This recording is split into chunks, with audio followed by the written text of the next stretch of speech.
true story of blood, bronze, and a wicked presence. This is the most unsettling part of this story. I want you to sit back and relax. The story begins. I was not supposed to survive that night. I know how that sounds. But if you had seen what I saw, if you had felt what I felt, you would understand why my hands still shake when the wind hits dry leaves. It was past midnight in Benin City, and the air was heavy and thick, like something unseen was pressing down on my chest. Dogs that usually barked all night were silent. Even the insects stopped singing. Then I heard it. A slow dragging sound. Like bare feet being pulled across wet earth. I froze in my bed. My room door creaked open. I did not hear footsteps. I felt them, cold, crawling through my bones. Then a voice whispered my name. Not loud. Not soft. Just close. Too close.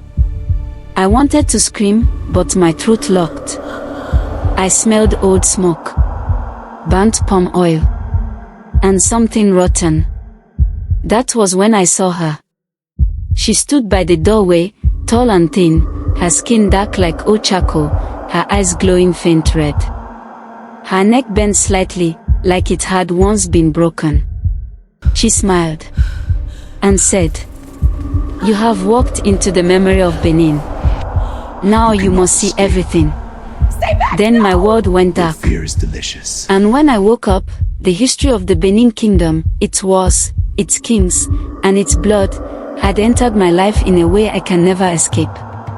Stay with me. What I am about to tell you is real. And by the end, you will understand why. Why you must listen till the end of the story. If you stay, you will hear the truth that books hide. You will learn why Benin was feared. Why foreigners came. Why blood touched sacred bronze. And why something wicked still walks these ancient grounds. Elders say, when history is buried, it does not sleep. It waits. Listen carefully. This is the ancient beginning, where power was born. Benin was not always called Benin. Long before outsiders came, this land was ruled by the Ojiso dynasty, kings who were said to rule with both human wisdom and spirit sight. Their first ruler was Egodo, followed by many others. Behold the Ojiso kings ruled for centuries.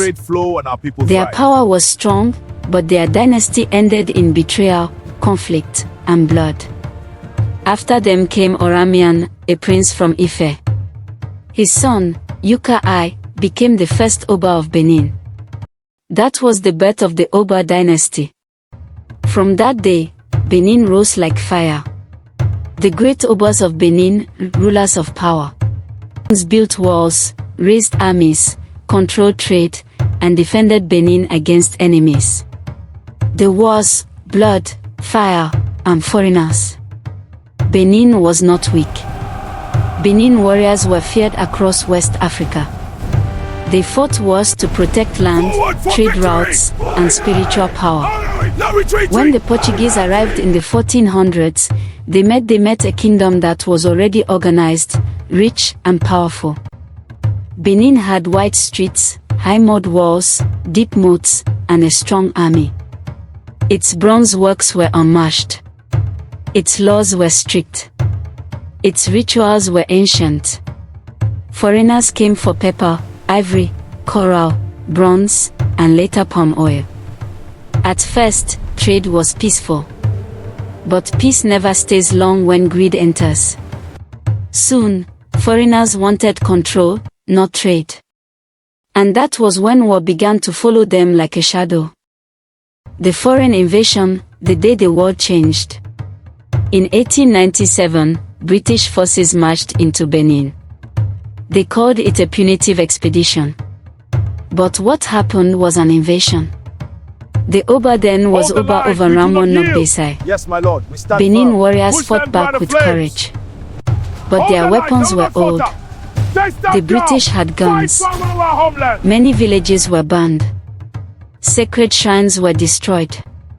Thousands of priceless bronzes were stolen and taken to Europe. The Oba was captured and sent into exile. That day, Benin fell. But something darker than war was awakened. And this is where my story truly begins. Careful now, it's heavy. This is the mid-story reset phrase of this story. Stay with me. Handle it carefully. The real horror has not yet begun. The craftsmanship is incredible. How I was drawn in. My name is Ivy. I was born and raised in Benin City. Growing up, my grandmother used to warn us. Never walk alone at night near old shrines. Some stories are still breathing. I never believed her. Until the night the woman appeared in my room. After I fainted, I woke up not in my bed, but in a forest. The trees were tall, twisted, and silent. The ground was cold. The moon was red. And she was standing there again. The wicked woman. Her voice was low and dry. You wanted history. Now you will live it. She touched my forehead. Suddenly, I was seeing through time. The wicked one, the truth elders hide. Long ago, during the height of Benin's power, there lived a woman known only as a Hayag. She was not normal. She could see spirits. She could hear the dead. She could walk between worlds. At first, she helped the kingdom. But power entered her heart. She wanted to live forever. So she began to sacrifice people in secret. Children, prisoners, strangers. Their blood fed her dark rituals. She became something else. Not human, not spirit. Something in between.